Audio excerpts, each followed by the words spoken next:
everybody. Pundits. I keep getting that one wrong. I keep putting a second N in there, pundits. I know I'm doing it, can't stop. Might just be a thing we all have to live with. Raquel Welch, not Welsh. Bank, Santander. Whatever, that might not be right, but what I did was definitely not right. Those are just some quick ones off the top. We talked about Olive Garden. We talked about the slogan, when you're here, your family. A lot of you pointed out that Olive Garden had given the rights to that slogan to Jimmy Fallon. So I corrected myself, and I let you all know that last week. Then the correction on that was that in 2018, Jimmy Fallon gifted When You're Here, Your Family to Post Malone, who is a fan of the Olive Garden. They did a segment at the Olive Garden, and Post Malone now has the rights to When You're Here, Your Family.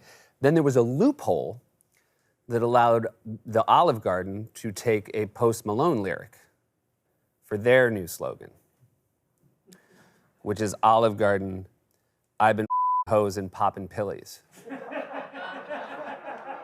Which is such a 180 from When You're Here, Your Family. When you think about it. I can imagine them going to their ad agency and saying, we want to freshen it up, and getting like, oh, we got the noodles or something. But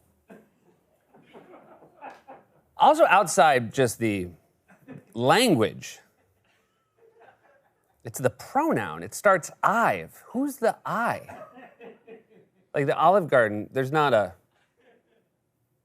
like Long John. If it was Long John Silver's, you'd be like, he is the one who's been doing this, who has this and has been doing this.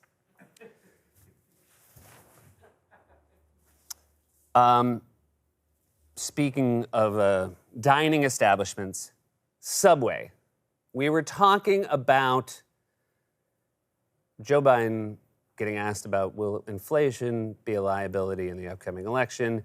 We made a joke about inflation, saying it'll be hard to get elected if Subway is selling $6 footlongs, a play off $5 footlongs. Well, turns out there haven't been $5 footlongs for a while.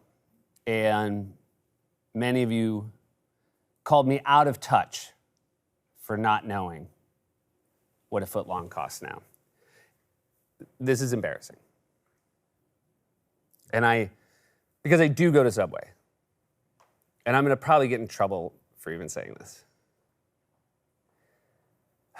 Okay, so when you the year you become famous, prices freeze.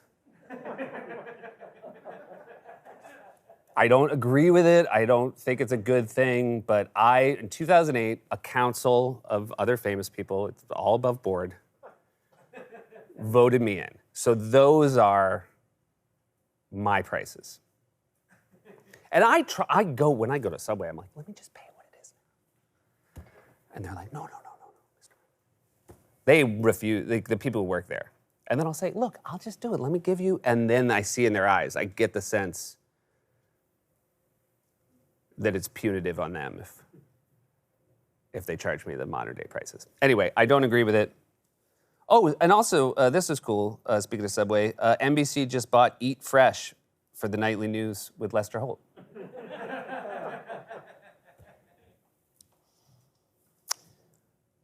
We said that Donald Trump never even noticed when there was a red dotted line under his misspellings. On Twitter, a lot of you said it's a red squiggly line.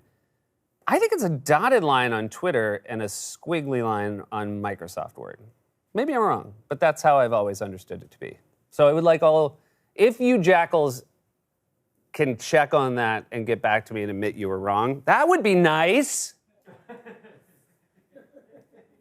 Okay, so showed a picture of Rudy Giuliani, and we said we've been using this picture so long that it's gotten dusty, and I blew the dust off it. The biggest correction, by far, on that night's closer look is, if you've been using it so often, it wouldn't have dust on it.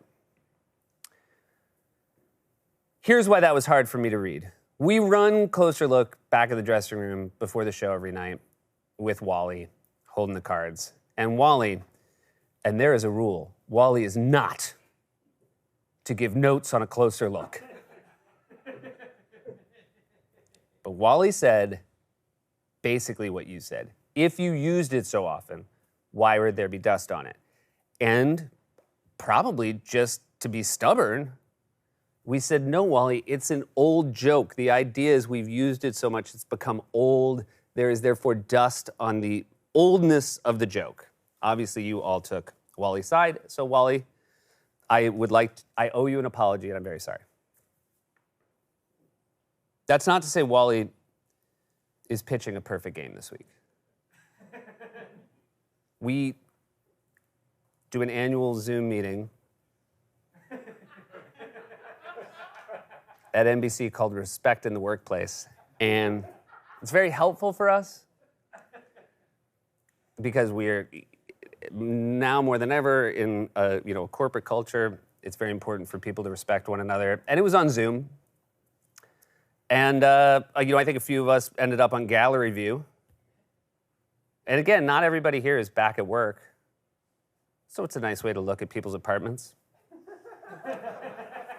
And well, here's Wally, you guys. There. That's how Wally decided to respect the workplace.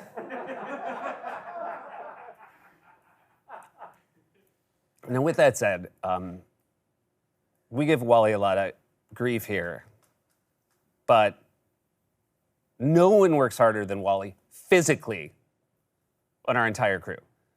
Because Wally does hold. When you see him, he is holding cue cards, and sometimes, especially in a closer look, it can be a lot of cue cards. And Wally's got to pull them, and he's got to do it in perfect cadence with how I'm speaking. He's the best in the biz. And sometimes it makes me mad that we act like Wally isn't the most valued member of our staff, because we got a lot of really strapping guys in our crew, and from what I can tell, they don't do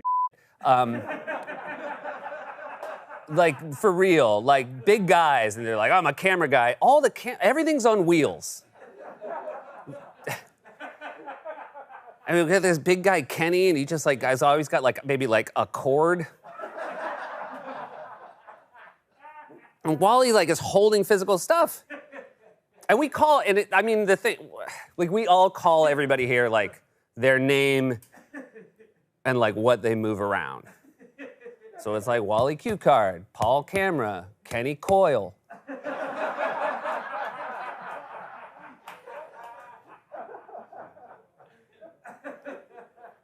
So the fact is, Wally works harder than everybody else, and that's why I had to tell everybody, hey, you guys all think Wally's at home, but he's not. We built him a room with a bed because he works so hard. And Wally said, I'm so tired and I'm worried I'm going to drop the cards, and can you get me? And we said, we're going to get you a room with a bed. And he said, great. I picked out a headboard, and we were like, what? But, the people didn't know.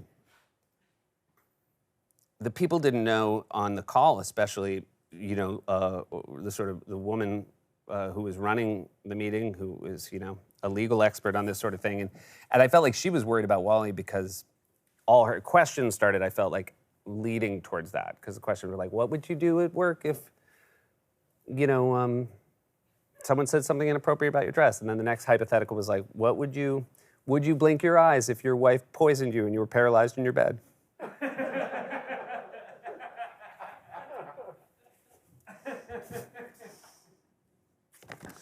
Anyways, Teenage Mutant Ninja Turtles. I guess I keep calling them bandanas, and they're masks.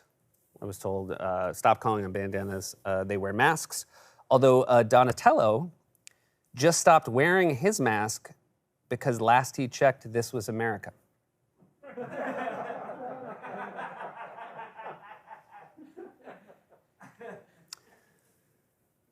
We had a note, in a high school, middle school notebook 2 weeks ago now, spelled later L8TER. A lot of people said you don't need the T, so corrected it to L8ER. Then a bunch of people, which would have been helpful the first week, said you also don't need the E. L8R. So now I know it's L8R, and then if you want to do later, hater, L8R, H8R. So now I'm more than ready to pass myself off as a youth in 1999. Got S Club 7 tickets. I'm not even going to repeat it because it's very upsetting to people. We told a cat joke, very cruel cat joke, and then I referenced it again last week in corrections. And I just want to, first of all, I want to stress, because I think I come off as a cat hater, I don't write these jokes. The person who writes these jokes is a cat owner. And he has a cat who's 18 years old. So he would never hurt a cat. He would just apparently fantasize about it. I think one of the problems, and I also, I think came off snobbily as a dog person. And that's why I think people hate cats. That's not true. The reason I think that is I have a dog who looks like a cat, and people hate my dog. But I do want to make this right, because a bunch of people pointed out another group of people that I've run afoul of is the knitting community. And they said, if you should have learned your lesson in the knitting community, the next group you don't want to run afoul of is the cat community. Although I bet there's some overlap.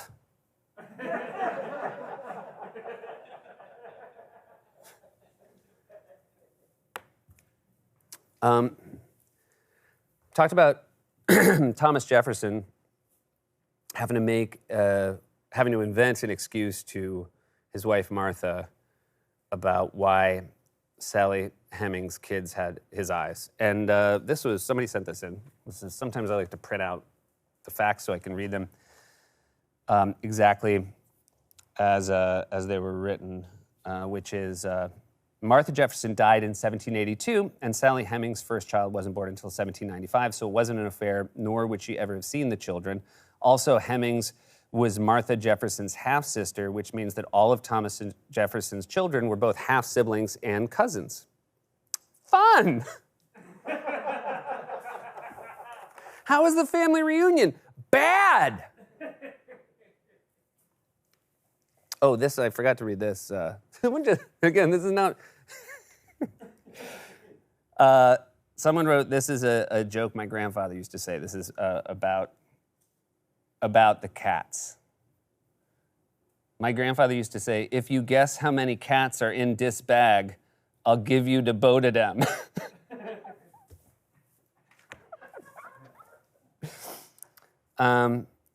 We talked about, by the way, I referred to Martha Jefferson. This was an exchange I had to read in corrections. I can't believe Seth thinks Thomas Jefferson was married to Martha Washington. And someone else said, Thomas Jefferson's wife was also named Martha. And then the first person said, yeah, but Seth probably doesn't know that. Prince Andrew. We talked about Prince Andrew. And I guess he's had to rescind his royal titles because of, and now you have to refer to him as the royal, formerly known as Prince Andrew, and you spell it like this.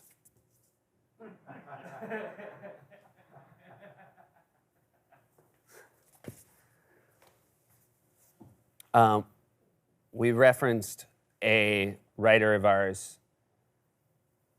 qualifying as a serial killer because they wrote 2 terrible jokes in a row.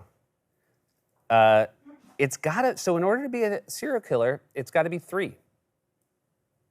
I guess if it's only 2, it can still legally be classified as a coincidence. And I guess the reason they did that is because you have to kill 3 before you're a serial killer. And the reason they made it 3 is, I guess, like, once you get classified as a serial killer, it's almost impossible to have a normal life. You can't get a job, you can't join the country club, but I just like killed twice, I guess, is like more palatable. And then the last thing tonight is we showed that photo. When we showed that photo of Giuliani, one of the things we said was he looks like he woke up in the middle of brain surgery. And a number of you said that you're awake during brain surgery. And enough of you said that I believe that to be true. So can you imagine that? People stay awake through an entire brain surgery. And yet, Wally wouldn't get out of bed.